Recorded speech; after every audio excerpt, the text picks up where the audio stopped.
Hoje, nesse Bahia Meio Dia especial, direto aqui de Jequié, aniversário da cidade, 126 anos de emancipação política, a gente falando sobre Jequié e trazendo para você também as notícias de toda a região. Da Fazenda Borda da Mata surgiu Jequié, uma história de desbravadores, trabalhadores e de gente muito determinada. Uma cidade que se reconstruiu depois de ser invadida pelas águas. Uma trajetória marcada por muitos acontecimentos históricos, de personagens instigantes, intrigantes e também intelectuais. A Cidade Sol, você sabia que já foi capital do estado por uma questão estratégica, uma questão política, isso lá no início do século passado? Pois é, essa é uma curiosidade aqui de Jequié. São 126 anos de muita luta, muito trabalho e muito desenvolvimento. É no chamado Sertão da Ressaca, região que no século XVIII pertenceu à grande faixa de terras do bandeirante João Gonçalves da Costa, que está Jequié. No início era a Fazenda Borda da Mata, de José de Sá Bittencourt, um inconfidente que fugiu da fúria da coroa portuguesa em Minas Gerais. Com a morte de Bittencourt, coube a um dos filhos a porção de terra chamada Fazenda Jequié. Nesse local, no encontro do rio Jequiézinho com o Rio das Contas, surgiu um ponto de pouso de tropeiros e uma movimentada feira, que logo se transformou no arraial que pertencia ao município de Maracás. Esse arraial cresceu e em 1897 se tornou município no governo de Luiz Viana. Banhado pelo Rio das Contas, entre a Caatinga e a Mata Atlântica, passou a ser o centro de uma microrregião, sob forte influência dos italianos, que imigravam naquele período para o Brasil. Em 1912, Jequié foi capital da Bahia por uma semana. O governo foi transferido provisoriamente para a Cidade Sol por brigas políticas em Salvador. A capital chegou a ser bombardeada pelo governo federal. Em 1914, a Cidade Sol enfrentou a fúria das águas. Muita chuva elevou o nível do Rio das Contas. A cidade foi quase toda inundada. Os moradores foram para as partes mais altas. Depois da enchente, veio a reconstrução.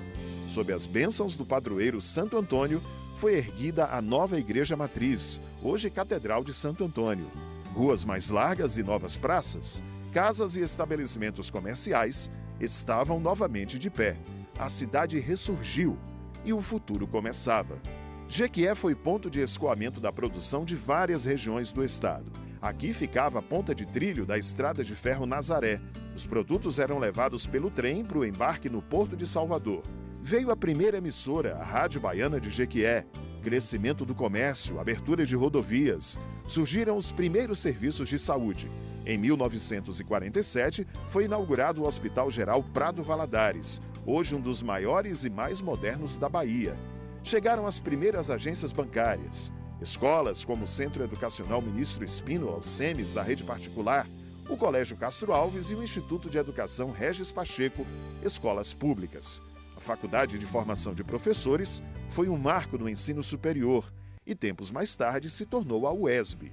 A construção da ponte sobre o Rio das Contas interligou a cidade. No final da década de 1960, foi inaugurada a Barragem da Pedra. A obra ajudou a controlar as cheias do Rio das Contas e também é uma usina hidroelétrica do sistema Chesf. A água abastece Jequié e é usada em sistemas de irrigação. O espelho d'água tem 72 quilômetros de extensão e passa por outros municípios. A trajetória de Jequié é marcada por momentos históricos e grandes personagens. Entre eles, Anésia Cauaçu, mulher forte e valente. Ela liderou um grupo de cangaceiros contra os desmandos dos coronéis que dominavam a região na primeira metade do século passado. Antes de Maria Bonita ser a mulher de Lampião, Anésia Cauaçu já demonstrava sua bravura em Jequié. Inquieto, de sorriso largo, provocador, genial, o Ali Salomão foi escritor, compositor, ator, diretor, dramaturgo, agitador cultural. Participou do movimento Tropicália. Dizia que Jequié estava tatuada em sua alma. Não é fácil viver entre os insanos.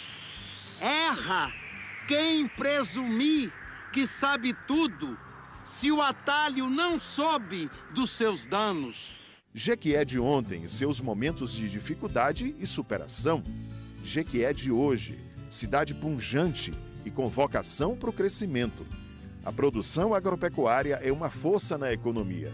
O município está situado numa área de abundância de água, entre a Mata e a Caatinga, e é cortado por duas BRs importantes, a 116 e a 330.